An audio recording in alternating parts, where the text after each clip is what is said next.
Your tomato plant is big, green, and bushy right now, and that's the exact reason you're barely getting any tomatoes off it. All that leafy growth looks healthy, but the plant is pouring everything it's got into stems and leaves instead of fruit.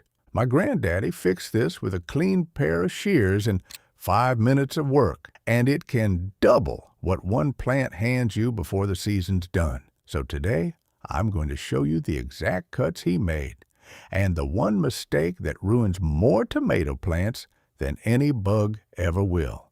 Now listen, down where I grew up, we didn't have a big garden center down the road. We had a patch out back and a job to do.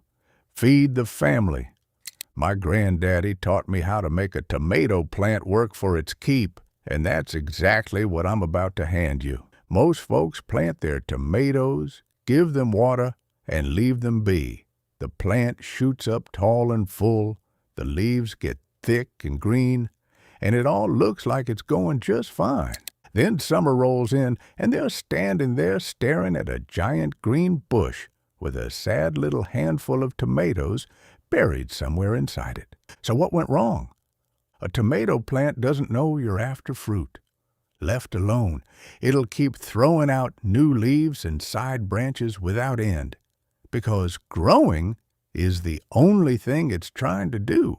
Every one of those extra branches drinks up water, sunlight, and strength that should be going straight into your tomatoes. The plant spreads itself too thin, and the fruit is what suffers for it.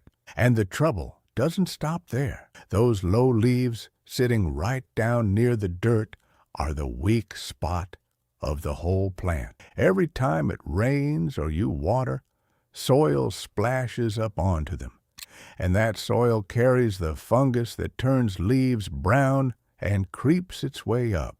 So people here, they ought to prune their tomatoes, grab the scissors, and start snipping away wherever they please. And that's exactly where it all goes wrong. The first mistake is not knowing what kind of plant you've got. There are two kinds. First, the bush kind, called determinate, grows to one set size, makes all its fruit around the same time, and then it's finished. Go cutting branches off that one, and you're literally snipping away the tomatoes you are about to pick. Second, the vining kind, called indeterminate, keeps climbing and fruiting all season long, taller and taller. That's the one that actually needs pruning to keep it producing. So, which one are you holding? Check the little tag it came with, since it'll usually say determinate or indeterminate right on it. If there's no tag, then watch how it grows. If it climbs up past 3 or 4 feet and keeps reaching for something to lean on, that's a vining type. If it stays short and stocky and rounds out like a little bush, that's the bush kind.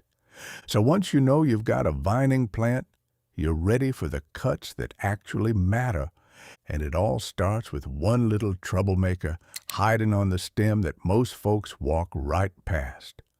All right, now I'll show you exactly how my granddaddy pruned his plants. And it begins with that little troublemaker I just mentioned. Look right where a side branch meets the main stem, in that little V notch, where the leaf joins on. You'll spot a brand new shoot pushing up out of that joint.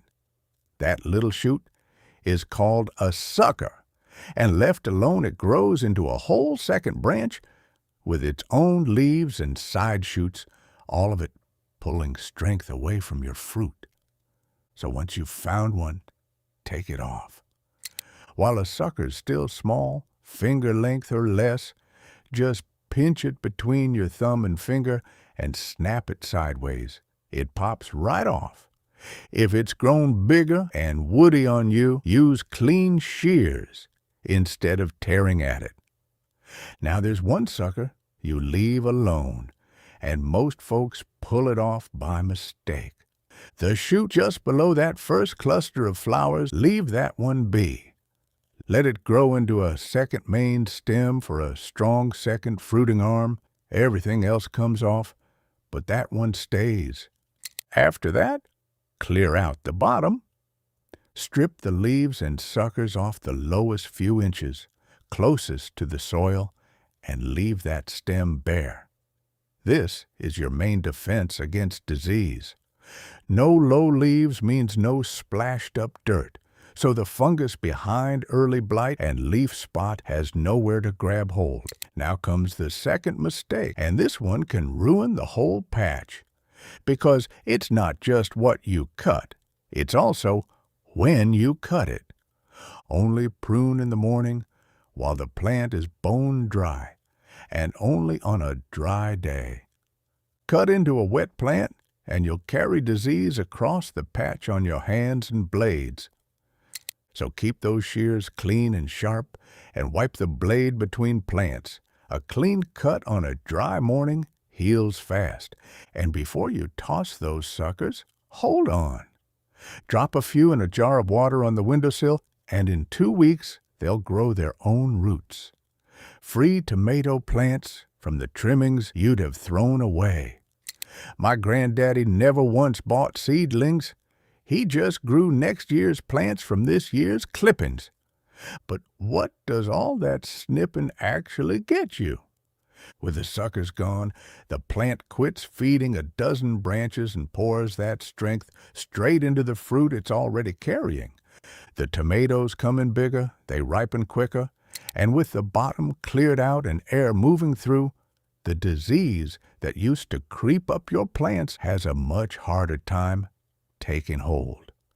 And the best part is, you'll keep on picking later into the season off a plant that stays healthy instead of browning out and quitting on you by August.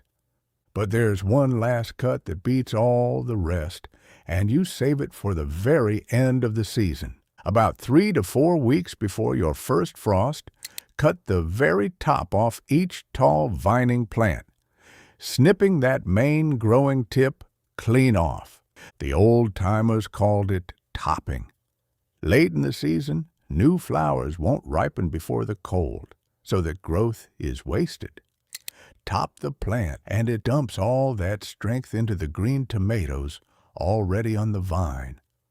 20 or 30 more ripen instead of going to waste when frost hits. So, before the frost comes, take the top off, and let that plant ripen everything it's already carrying. Nothing left green on the vine, nothing left to waste in the garden. Down south, the best fixes were always the simple ones, sitting right there in plain sight the whole time.